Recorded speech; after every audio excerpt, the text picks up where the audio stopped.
My name is Elowen Pierce. I am 32 years old, and I still remember how every sound in the conference room seemed to amplify when my boss Nathaniel pointed at me. Everyone here is valuable to this company, except the failure in marketing. The declaration hung between us like a physical presence while 30 colleagues turned to stare. Their laughter bubbled up, some nervous, others genuinely amused. Each chuckle another needle under my skin. 5 years I'd given to this company. 5 years of arriving before the morning light touched the windows and leaving when security did their final rounds. I sat motionless, my professional smile frozen in place as Nathaniel continued discussing quarterly projections as if he hadn't just publicly decimated me. The presentation slides blurred before my eyes, but I refused to blink. Blinking meant tears, and I wouldn't give him that satisfaction, not when I'd already given him everything else. Before I tell you what happened next, could you please take a moment to think about a time when someone took credit for your hard work, or when you were made to feel small in front of others? I'm asking because what I'm about to share isn't just my story. It's about what happens when people underestimate those they step on to climb higher. What you're about to hear changed not just my career, but my understanding of power itself. I never planned to work at Altitude Marketing Solutions. Fresh out of business school with a marketing degree and ambitious dreams, I'd aimed for the creative agencies downtown. But when the economy took a downward turn, I grabbed the first offer that came my way, a junior marketing position at a mid-sized firm with a decent client roster and promises of growth. My first impression of Nathaniel Crawford wasn't negative. As the marketing director, he had an easy confidence that bordered on charm. He wore tailored suits, quoted business books in meetings, and had an impressive way of making CEOs feel understood. "We're building something special here," he told me during my interview, leaning forward with practiced sincerity. "I need people who understand that success comes from sacrifice." I believed him. So much that for the first 2 years, I accepted every assignment, volunteered for weekend work, and crafted presentations he would deliver without mentioning my contribution. "You'll get your time," he'd say, patting my shoulder as he walked away with my research notes. This is how careers are built. The truth revealed itself slowly. First came the client meeting where I noticed Nathaniel presenting my strategy word for word, including the personal anecdote I'd written as an icebreaker. Then the company newsletter highlighting his innovative approach that I'd spent 3 weeks developing. But the real awakening came during the Westridge project. Westridge Technologies was a potential client that could double our annual revenue. Their CFO, Imogen Halsey, was notoriously difficult to impress. For months, Nathaniel had tried to secure a meeting without success. "It's impossible," he complained during a staff meeting. "They don't return calls and their gatekeepers are impenetrable." That evening, I stayed late, researching Imogen. I discovered she volunteered at a literacy program near our office. The next week, I signed up as a volunteer too. We sorted books side by side for 3 hours before business came up naturally in conversation. "You're with Altitude?" she asked, surprised. "Your firm has been persistent." "We believe in what you're building," I said simply. "But I understand if we're not the right fit." She studied me. "Your director, Crawford. He's quite confident in your pitch emails." "Confidence has its place," I answered carefully, "but I prefer listening first." 2 days later, Imogen requested a meeting, specifically asking that I attend. When I told Nathaniel, his face brightened with triumph. "I knew persistence would pay off," he said, already mentally counting the commission. "I'll handle the presentation. You can take notes." The meeting went brilliantly because Imogen directed her questions to me. Whenever Nathaniel tried to dominate, she politely redirected. By the end, she requested that I be her direct contact. Nathaniel agreed enthusiastically in the room. In the elevator afterward, his demeanor changed. "What did you do?" he demanded. "How do you know her?" I explained about the volunteer work. That's practically stalking," he sputtered. "It's unprofessional." "It's relationship building," I corrected, and it worked. The next day, Nathaniel informed me that, after consideration, he would remain Westridge's primary contact.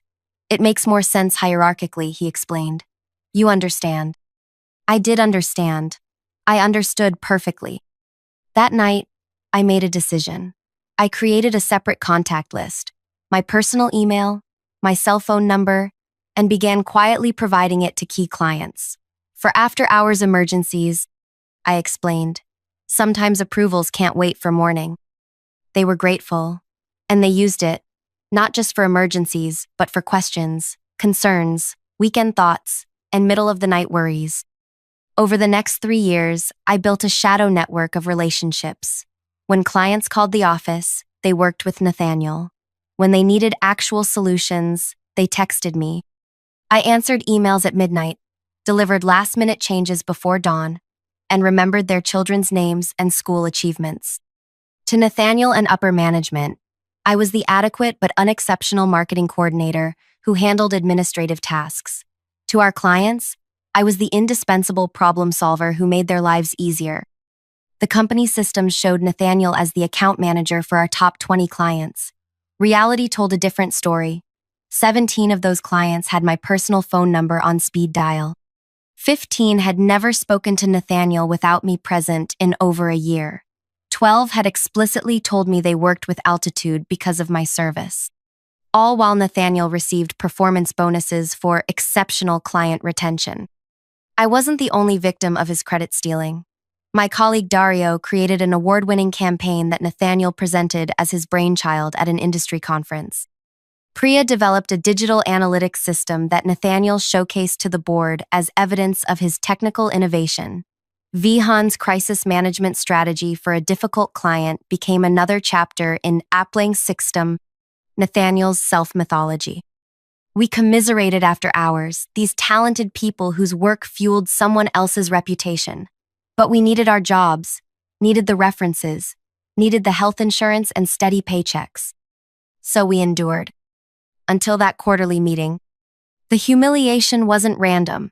Earlier that week, we had lost a potential client, the only presentation I hadn't helped Nathaniel prepare because I was managing a crisis for our largest account. The potential client had asked technical questions Nathaniel couldn't answer.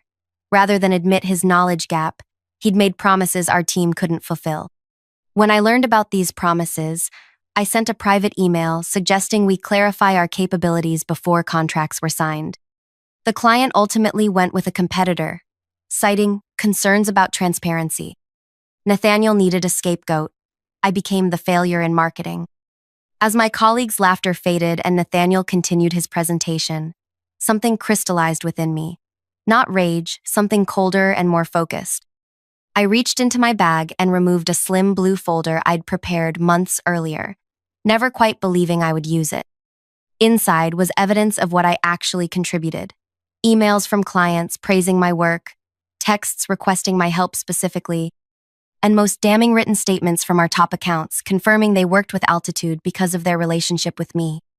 I rose slowly, interrupting Nathaniel mid-sentence.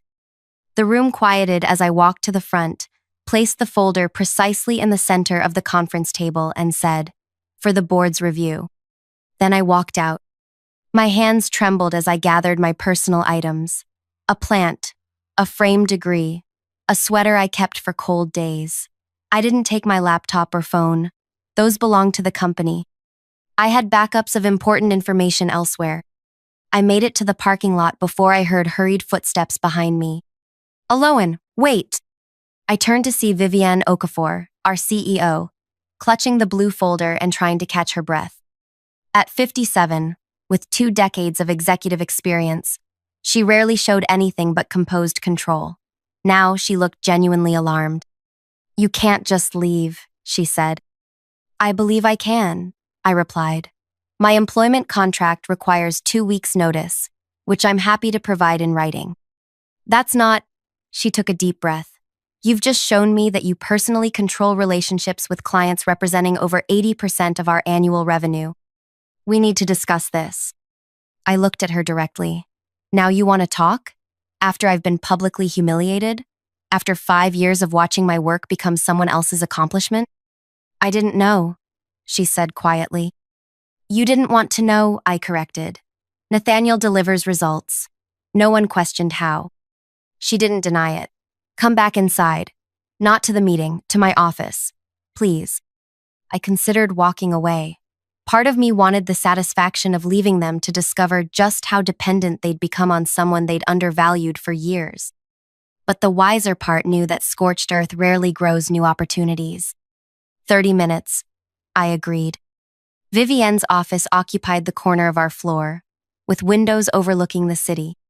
I'd been there exactly twice, once during my initial interview and once when I received a standard 3-year service award. She closed the door and took a seat, not behind her desk, but in one of the visitor chairs beside me. I've spent the last 10 minutes reading client emails about you, she said, tapping the folder. Imogen Halsey from Westridge says she would follow you to any agency. The Corrington Group apparently consults you before making marketing decisions. Not us. You specifically. 8 different clients refer to you as their actual account manager. She looked up. How did this happen without anyone noticing? People see what they expect to see, I said.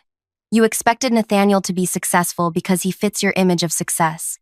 You expected me to be forgettable because I don't demand attention. That's a significant blind spot on my part, she admitted. It's a common one.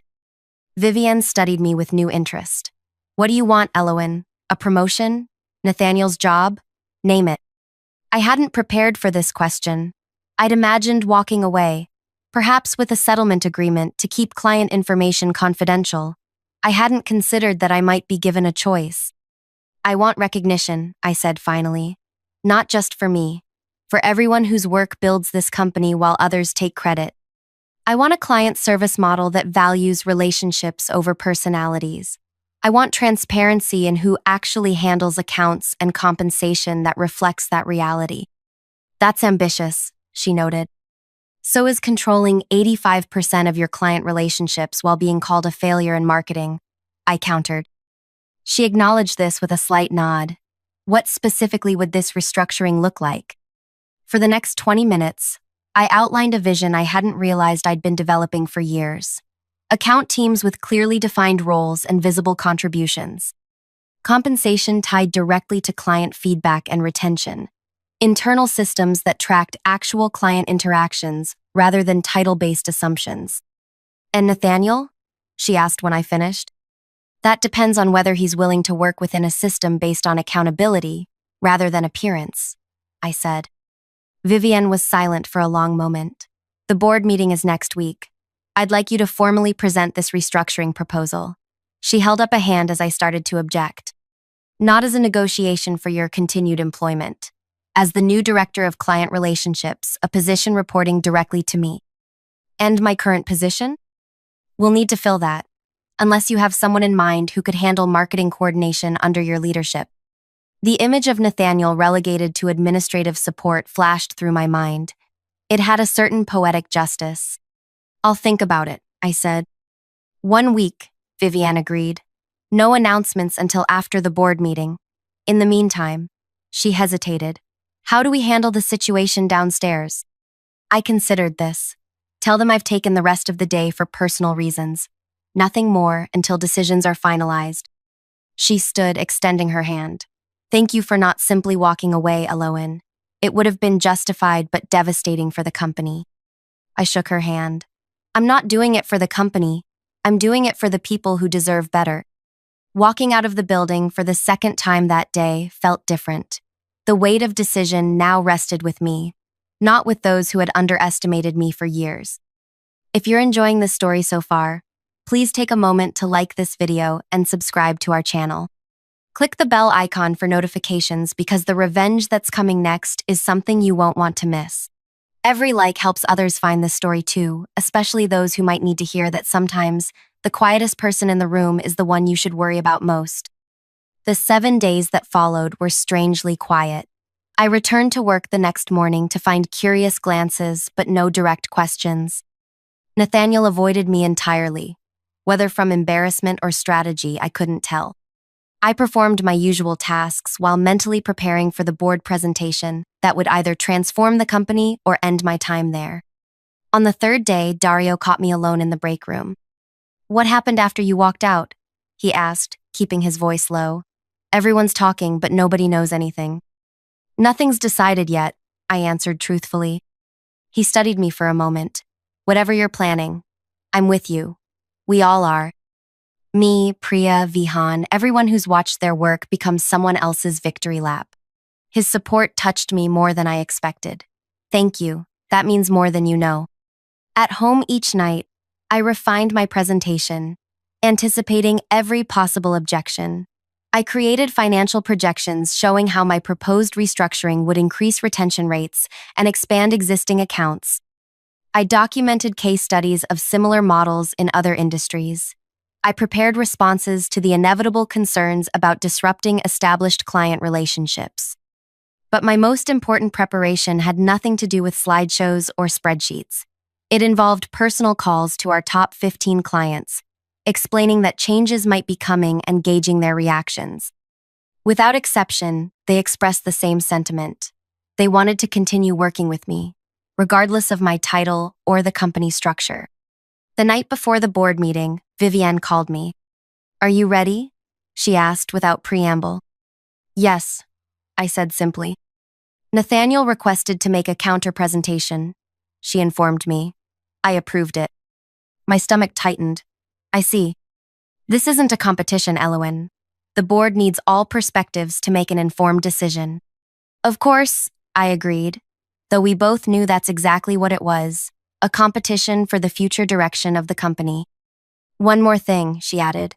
"I haven't shared the client statements with the board yet. I wanted you to present that evidence yourself." I thanked her and hung up, wondering if her decision was fairness or strategy. Either way, tomorrow would change everything. The boardroom of Altitude Marketing Solutions occupied the top floor, with windows overlooking the city skyline. 10 people sat around a gleaming table, 8 board members, plus Vivienne and the company legal counsel. Nathaniel was already there when I arrived, his expression unreadable.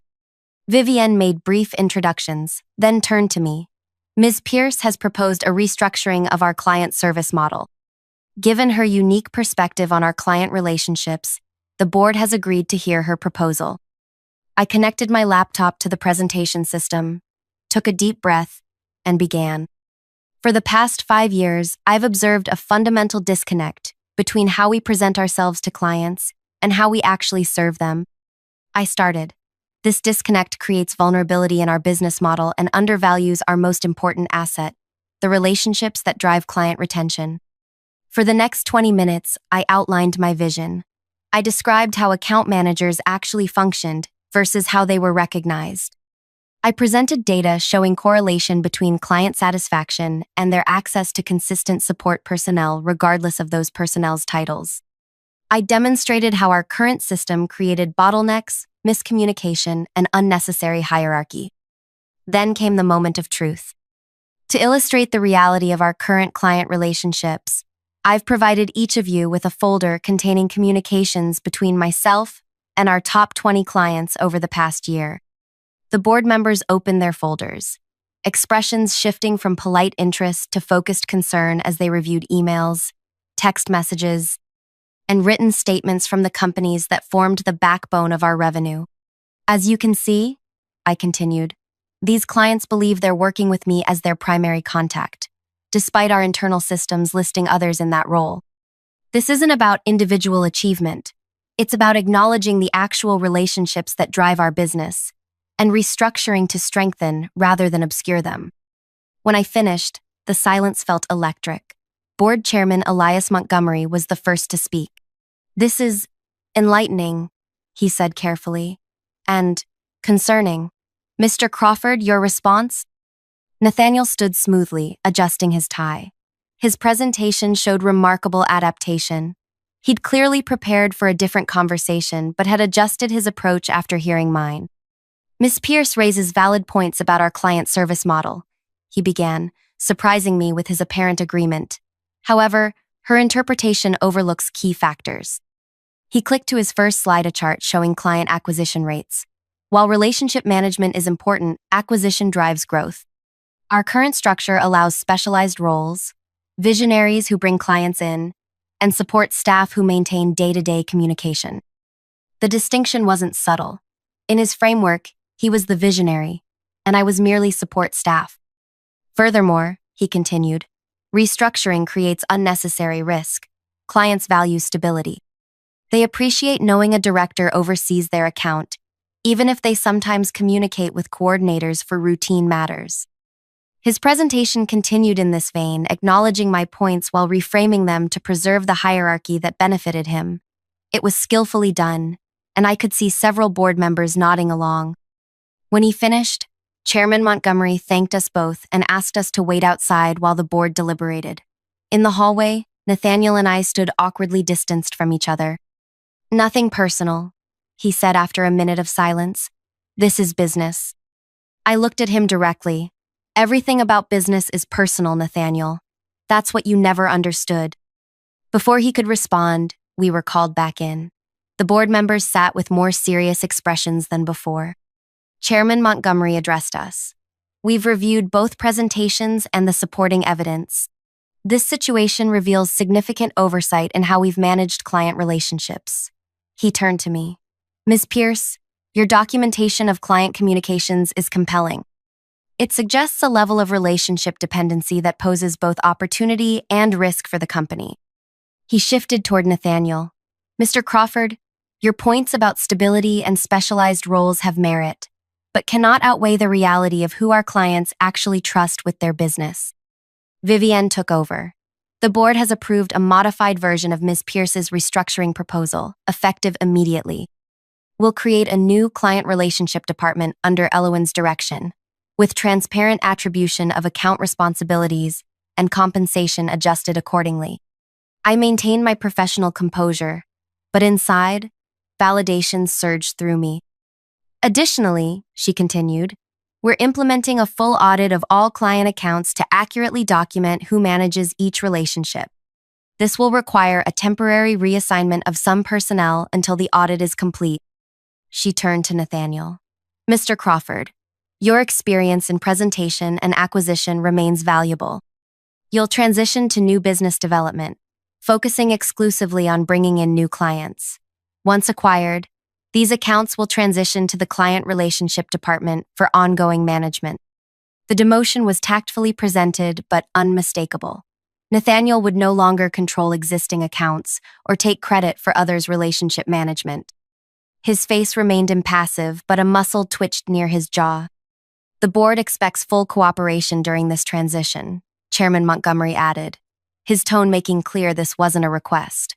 "We'll reconvene in 90 days to assess progress." Outside the boardroom, Vivienne pulled me aside. "We need to announce this today. The whole company should hear it directly from leadership rather than through gossip." 2 hours later, the entire staff gathered in our largest conference room. Curiosity and tension filled the air company-wide meetings. Without prior notice usually meant layoffs or major announcements. Vivienne explained the restructuring with practiced executive clarity, presenting it as strategic evolution rather than correction of a flawed system. When she introduced me as the new director of client relationships, surprised murmurs spread through the room. "Additionally," she continued, "we're establishing a team structure that properly recognizes contributions to client retention.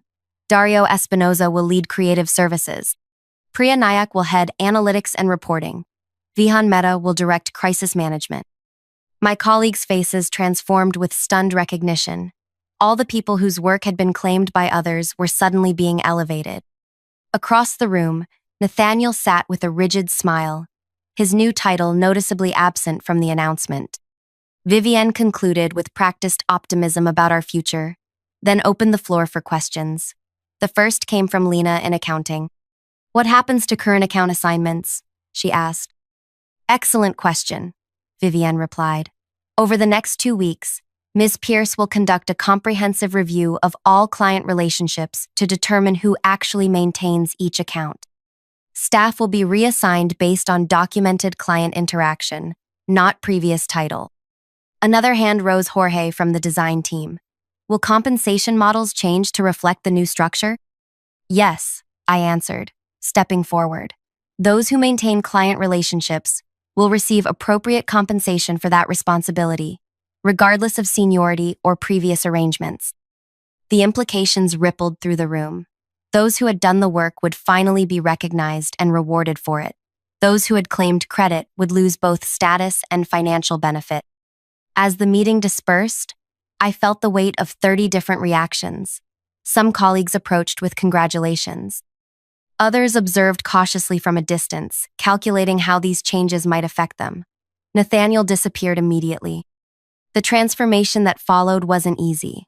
Restructuring never is, especially when it challenges established power dynamics. The first week brought resistance from those who benefited from the old system.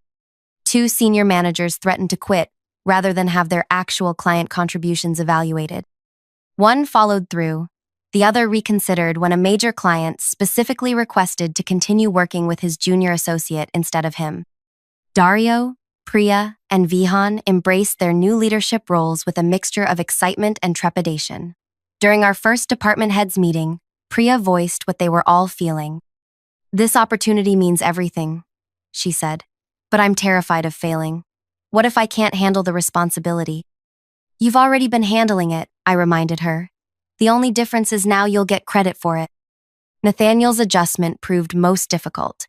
New business development isolated him from existing clients and required skills he'd claimed to have but had actually delegated. Without a team to generate ideas or prepare materials, his performance quickly revealed the gaps between his reputation and his capabilities. 3 weeks after the restructuring, he appeared at my office door. "Do you have a minute?" he asked, his confident demeanor noticeably diminished. I gestured to the chair across from my desk, the same desk that had been his before our offices were reassigned. "This isn't working," he said without preamble. "I need support staff for new business development." "Everyone needs support," I acknowledged. "That's why we're building collaborative teams rather than hierarchies. I can't create presentations like your people do.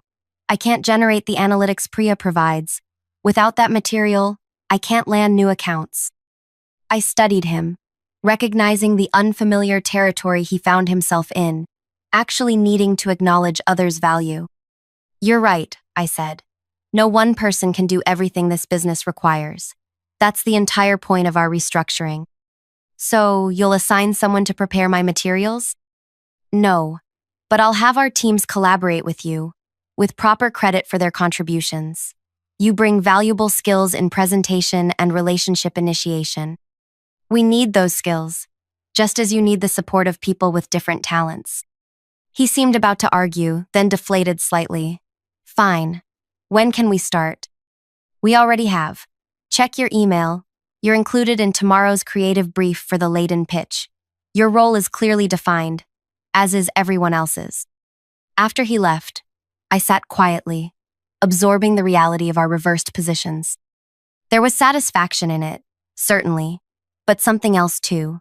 The recognition that true success would come not from his diminishment, but from creating a system where everyone's contributions were valued appropriately. The client audit confirmed what I already knew. Most of our major accounts maintained relationships with staff members who received little recognition for their role. We restructured accordingly, with compensation adjustments that caused our CFO visible distress, until I demonstrated how improved retention rates would offset the increased costs. 2 months into the new structure, results began speaking for themselves. Client satisfaction scores increased by 22%. Staff turnover dropped dramatically. 3 clients who had been considering other agencies recommitted to extended contracts. Most surprisingly, after his initial struggle, Nathaniel began finding his proper place. Without the pressure to appear omniscient, he focused on the relationship initiation he actually excelled at. His first successful acquisition under the new system was noteworthy not for its size but for his acknowledgement of the team that helped secure it. "I couldn't have done this without Dario's creative direction and Priya's market analysis," he said during the announcement, words I never expected to hear from him. At the 90-day board review, Vivienne presented numbers that exceeded even my optimistic projections. Chairman Montgomery nodded with satisfaction. "It appears transparency suits us," he remarked. "The question now is sustainability. Can this model continue to function as we grow?" "That's our next challenge." I agreed. "We're documenting every process and relationship dynamic to create scalable systems. The core principle remains the same, recognizing the actual work rather than the perception of work." "And what about you, Miss Pierce?" another board member asked. Are you satisfied with the outcome of your initiative? The question gave me pause. Was I satisfied? The restructuring had given me the recognition and authority I'd earned. It had elevated deserving colleagues and created a more equitable system. But satisfaction implied an endpoint, and I was just beginning. I'm encouraged, I answered carefully. But true success isn't measured in 90 days. It's measured in the culture we create going forward. Later that evening, as I was preparing to leave, Vivienne stopped by my office. The board is impressed, she said, particularly with how you've handled Nathaniel. They expected you to push him out. That was never my goal, I replied. Removing him wouldn't solve the underlying problem. She leaned against the doorframe. No, but it might have felt satisfying. I smiled slightly. More satisfying is watching him learn to succeed within a fair system rather than at others' expense. That's unusually gracious. It's practical. Grudges take energy I'd rather invest elsewhere. She nodded thoughtfully.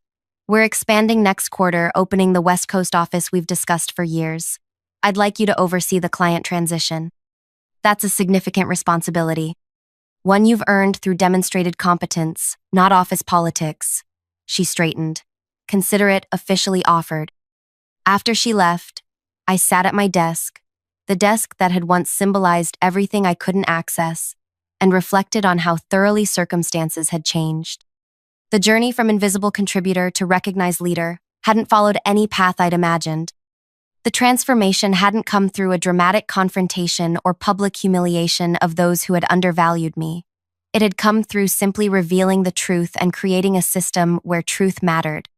6 months after that fateful quarterly meeting, I stood at the podium during our annual company gathering, preparing to announce our record growth numbers.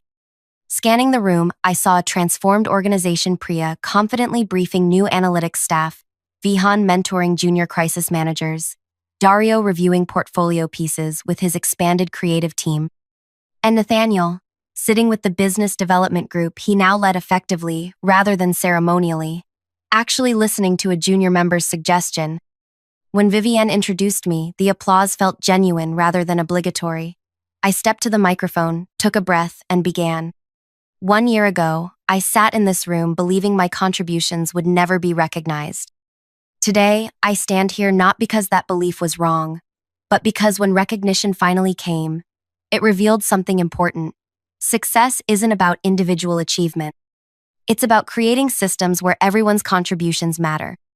I proceeded with the formal presentation, sharing growth figures and client retention statistics that demonstrated the effectiveness of our restructured approach. But the most significant metric wasn't on any slide. Our employee satisfaction has increased 58% since implementing transparent attribution and compensation. People stay when they're valued for their actual contributions rather than their ability to claim credit. Afterward, as conversations flowed around me, Nathaniel approached hesitantly. That was a good presentation, he said, the compliment clearly difficult for him. Thank you. He shifted uncomfortably. I've been meaning to say, the new structure works better than I expected. Coming from him, this was monumental admission. It works because everyone contributes what they're actually good at, I said, including you. He nodded, a flash of his old confidence returning. The Meridell account. We couldn't have landed it without the team approach. I make the introduction. Dario creates the visuals. Priya provides the analytics. And you structure the relationship management. Exactly. He started to walk away, then turned back. For what it's worth, I was wrong about you being a failure in marketing. It wasn't quite an apology, but from Nathaniel, it was the closest I'd ever get. I nodded my acknowledgement, watching as he rejoined his team. Later that evening, I stood by the windows overlooking the city lights, contemplating the journey that had brought me here. A voice interrupted my thoughts. Quite a transformation, Vivienne said, joining me at the window. Both for the company and for you. Change was necessary, I replied. Yes, but change doesn't always happen so successfully. She turned to face me. The board has authorized a new executive position, Chief Client Officer. They'd like to offer it to you. I raised an eyebrow. Another promotion?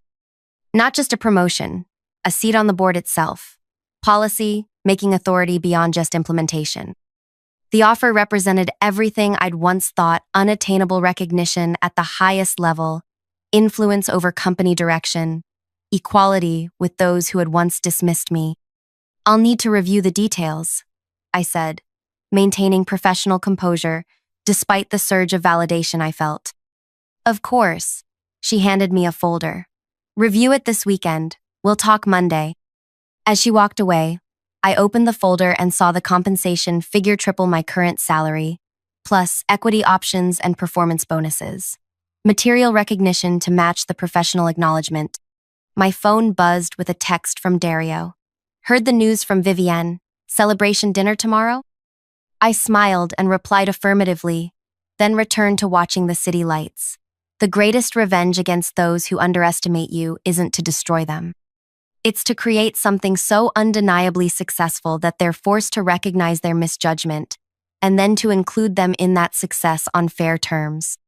The company flourished not because I won and Nathaniel lost, but because we created a system where winning wasn't zero-sum, where credit went where it belonged, where value was measured by contribution rather than position. If you've ever been underestimated, overlooked, or had your work claimed by someone else, I hope this story resonates with you.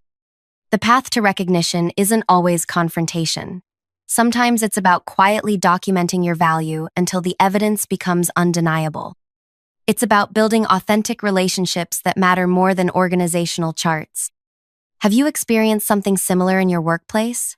Or found a way to claim recognition for your contributions? Share your story in the comments below. Your experience might be exactly what someone else needs to hear right now. Don't forget to subscribe for more real stories about workplace dynamics and professional growth, because sometimes the most powerful thing we can do is simply recognize ourselves, even when others don't.